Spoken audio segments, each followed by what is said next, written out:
Hello guys, myself Raval Singh. Today I am going to present topic fungal infection. आज हम बात करेंगे fungal infection के बारे में। फंगल इन्फेक्शन जो कि बहुत कॉमन और बहुत कॉम्प्लिकेटेड डिसीज़ होता है यदि हम इसको टाइम से ट्रीट और सही ढंग से ट्रीट ना करें तो आपको बता देते हैं कि फंगल इन्फेक्शन एक प्रकार की कंटेजियस डिसीज़ होता है जिसको हम टीनिया नाम से जानते हैं या हम इसको डर्मेटोफाइटोसिस भी कहते हैं। और इसका जो पॉजिटिव ऑर्गेनिज्म होता है जो कि यानी फंगस होता है उस फंगस को हम डर्मेटोफाइटस नाम से जानते हैं। और वो डर्मेटोफाइटस फंगस बेसिकली वहाँ ग्रो करता है जैसे कि आपके स्किन, हेयर, नेल, जहाँ पे क्रिएटिन जो आपका एक सब्सटेंस होता है, एक प्रोटीन होता है जिसको हम स्क्लेरोप्रोटीन बोलते हैं, वहाँ पे इसका फंगस ज़्यादा ग्रो करता है। मोड ऑफ ट्रांसमिशन की यदि हम बात करें तो इन्फेक्टेड पर्सन यानी किसी पर्सन को है उससे डायरेक्ट कांटेक्ट में आना। एनिमल्स में भी इसका इन्फेक्शन होता है यानी एनिमल से आपके अंदर आना। इनएमिनेट ऑब्जेक्ट यानी किसी भी ऑब्जेक्ट जैसे कि आप इन्फेक्टेड पर्सन के कपड़े शेयर कर रहे हैं, अंडरगारमेंट शेयर कर रहे हैं, कॉम्ब शेयर कर रहे हैं। सॉइल यानी इसका जो फंगस है वो आपके धूल मिट्टी में भी मिला हुआ होता है।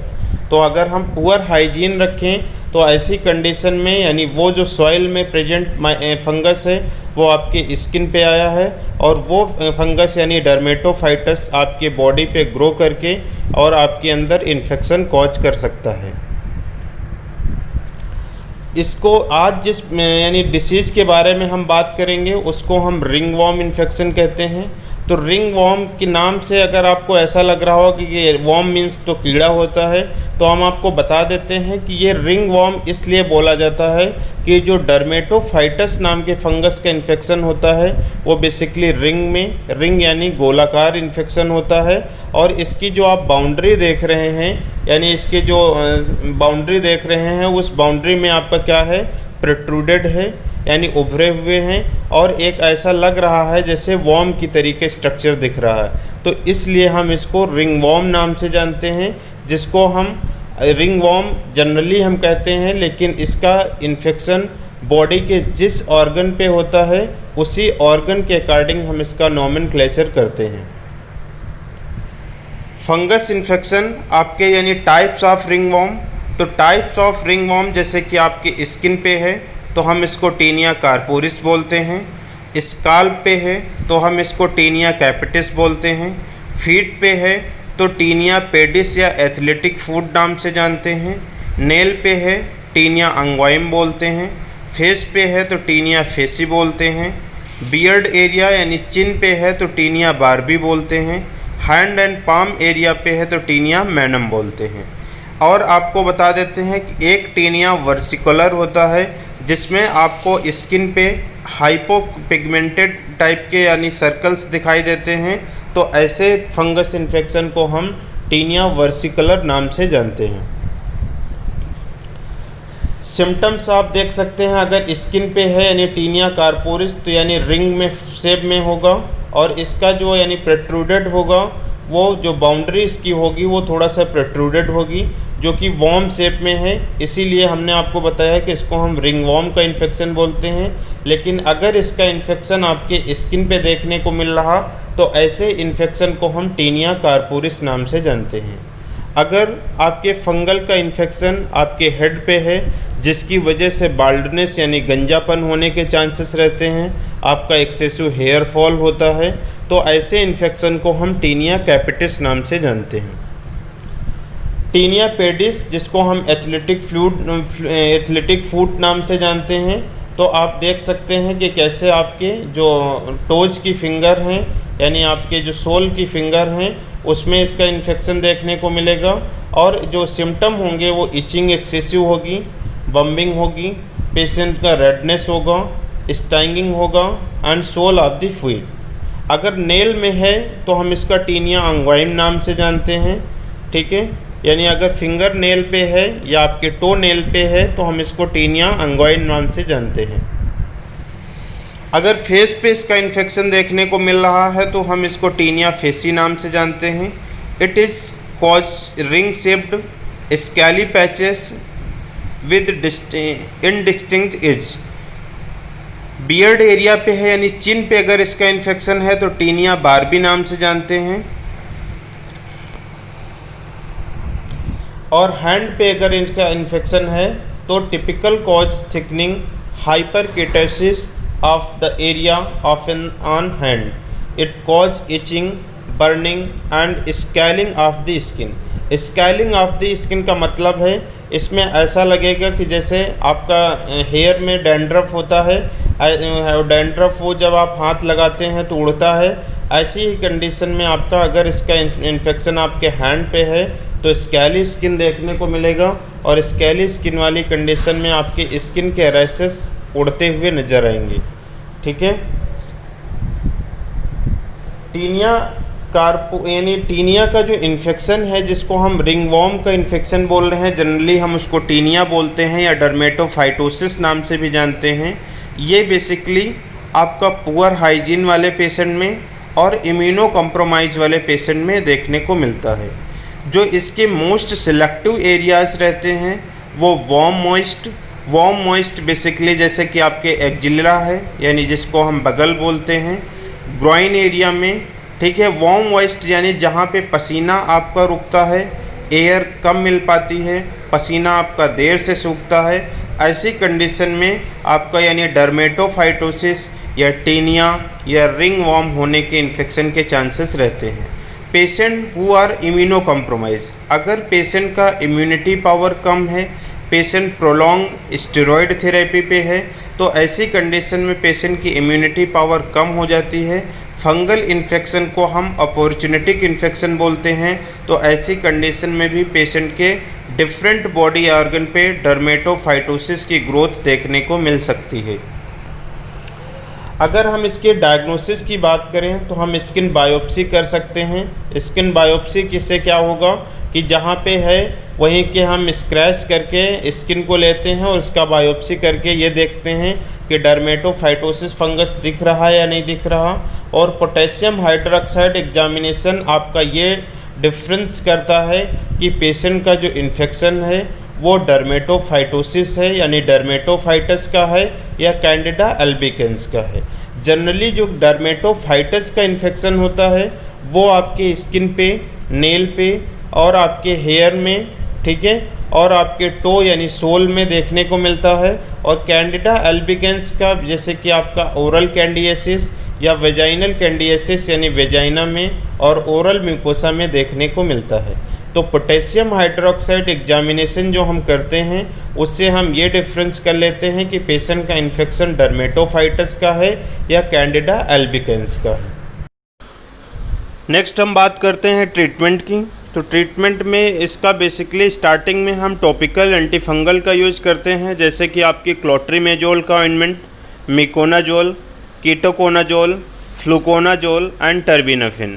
आपको बता देते हैं कि एंटी फंगल जो ऑइंटमेंट है इसके साथ साथ में हमें हाइजीन का बहुत ज़्यादा ध्यान देना है और कोशिश हमें ये करना है कि जो वार्म मॉइस्ट एरिया हैं जैसे कि ग्रॉइन, एक्जिलरी, ऐसी कंडीशन में या ऐसे एरियाज़ में बहुत ज़्यादा आपका पसीना ना आ पाए।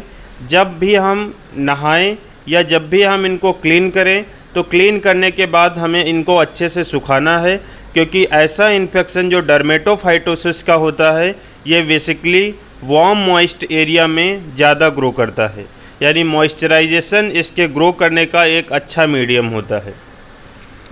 आपको बता देते हैं कि एंटी फंगल ऑइंटमेंट के साथ में आप कभी भी यानी स्टेरॉयड एप्लीकेशन के साथ में मत यूज करो, जैसे कि फॉरडर्म है, क्लोबेट जीएम है, आपका कॉर्डिडर्म है। ये सारे के सारे ऑइंटमेंट आपके ऐसे लगते हैं जब आप स्टार्टिंग में यूज करते हैं कि बहुत रैपिड रिस्पांस मिल रहा है, लेकिन आपको बता दें कि ये आपकी डिसीज़ की सीवियरिटी को और ज़्यादा बढ़ाने का काम करते हैं, क्योंकि जो इनमें स्टेरॉयड होता है वो आपकी स्किन को वीक करता है, जिससे कि फंगल का इन्फेक्शन बेसिकली अपॉर्चुनिटिक इन्फेक्शन कहा जाता है और वो इन्फेक्शन आपका बहुत ज़्यादा स्प्रेड होता है, यानी छोटे एरिया से बड़े एरिया की तरफ फैलता है। एंटी फंगल ऑइंटमेंट को अप्लाई करने का एक और तरीका है कि जो हमारा इन्फेक्शन होता है वो सेंट्रल टू पेरिफेरल स्प्रेड होता है। तो जब कभी हम एंटी फंगल अप्लाई करते हैं तो हमेशा हमें पेरिफेरल टू सेंटर चलना है, यानी आप आसपास की जो यानी प्रोट्रूडेड बाउंड्री रहती है उस बाउंड्री के चारों ओर 2 सेंटीमीटर हेल्दी स्किन को इन्वॉल्व करके चलना है, यानी इन्वॉल्व करके हमें अप्लाई करना है एंटी फंगल को। और जो अप्लाई करने का मेथड है वो पेरीफेरल टू सेंट्रल, यानी चारों ओर से हमें घुमा के सेंट्रल की तरफ जाना है। सेंट्रल से पेरीफेरल की तरफ अगर हम जाएंगे तो ये कंटेजियस डिसीज होती है, जहाँ पे इसका जो फंगस होगा वो आपके हेल्दी स्किन पे अगर जाएगा तो वहाँ भी इसका इफ़ेक्ट देखने को मिलेगा, यानी इन्फेक्शन आपका स्प्रेड होगा। नेक्स्ट हम बात करते हैं ओरल एंटी फंगल की ज़रूरत वहाँ पे होती है जहाँ पे पेशेंट का यानी डिसीज़ कंडीशन बहुत सीवियरिटी में है, प्रोलॉन्ग हिस्ट्री मिल रही है, पेशेंट इम्यूनो कॉम्प्रोमाइज़ है।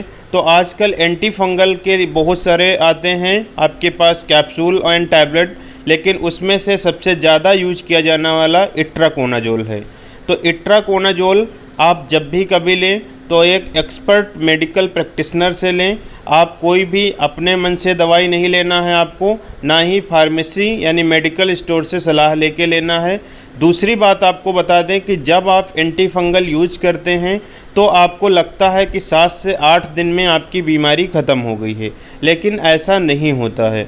जो डर्मेटोफाइटोसिस का इन्फेक्शन है यानी इसके स्पोर्स आपके स्किन पे बने रहते हैं, तो हमें यह ध्यान रखना है कि आपको पूरा कोर्स करना है। और आप अगर एंटी फंगल यानी टॉपिकल ऑइंटमेंट अप्लाई कर रहे हैं तो ऐसी कंडीशन में आपको यानी जो आपका सर्कल है यानी रिंग वॉर्म है, जो आपका टीनिया कार्पोरिस का इन्फेक्शन है, वो सबसाइड होने के बाद भी हमें लगभग 2 वीक तक हमें अप्लाई करना है टॉपिकल एंटी फंगल, जिससे कि जो आपके स्किन पे यानी स्पोर्स फंगल के रहते हैं वो सारे स्पोर्स एलिमिनेट हो जाएं, तभी आप इससे क्योर हो पाते हैं। वोरिकोनाजोल आपका ड्रग जो होता है बहुत कॉस्टली होता है। बेसिकली हम इम्यूनो कॉम्प्रोमाइज़ पेशेंट में, जैसे कि पेशेंट को एड्स है या हिस्ट्री में ऐसा है कि प्रोलॉन्ग स्टेरॉयड थेरेपी यूज किया गया है, जिसमें कि आपका यानी ऐसे पेशेंट में आप ओरिकोनाजोल जैसे हायर एंटी फंगल यूज करते हैं और वो एंटी फंगल आपका पूरी तरीके से क्योर करने का काम करते हैं। लेकिन कोई भी एंटी फंगल जैसे आप बताते हैं कि फ्लूकोनाजोल हम 1 सप्ताह में 1 बार खा रहे हैं या टर्बिनाफिन्स 500 खा रहे हैं, इट्राकोनाजोल खा रहे हैं, तो आपको कोई भी मेडिसिन अपने मन से नहीं लेना है। आपको हमेशा डर्मेटोलॉजिस्ट के प्रिस्क्रिप्शन से ही मेडिसिन लेना है, क्योंकि फंगल इन्फेक्शन आपका बहुत ज़्यादा सीवियर इन्फेक्शन हो सकता है और इसकी वजह से आपका पूरी बॉडी में और आप घर में सारे लोग प्रभावित हो सकते हैं। आपको प्रिकॉशन के तौर पे याद रखना है कि जो भी आप मतलब किसी को अगर आपके घर में ऐसा इन्फेक्शन है तो ये बहुत ज़्यादा कंटेजियस होता है। कंटेजियस आपको बता दें कि ये एक दूसरे में फैलने वाला होता है, तो ऐसे पेशेंट के कपड़े, टॉवेल और आप यहाँ तक कि कंघा यानी कॉम्ब भी आपको शेयर नहीं करना है। और आपको लूज क्लॉथ पहनना है। कोशिश ये करना है कि आपकी बॉडी पे कहीं पसीना ना रुके। जब भी आप हाइजीन मेंटेन करें, यानी नहाने के बाद आपकी स्किन को अच्छे से ड्राई करना है, क्योंकि ये बेसिकली वार्म और मॉइस्ट एरिया में ज़्यादा ग्रो करता है। यानी मॉइस्चराइजेशन जो है आपका बहुत अच्छा इसका मीडियम होता है ग्रो करने का।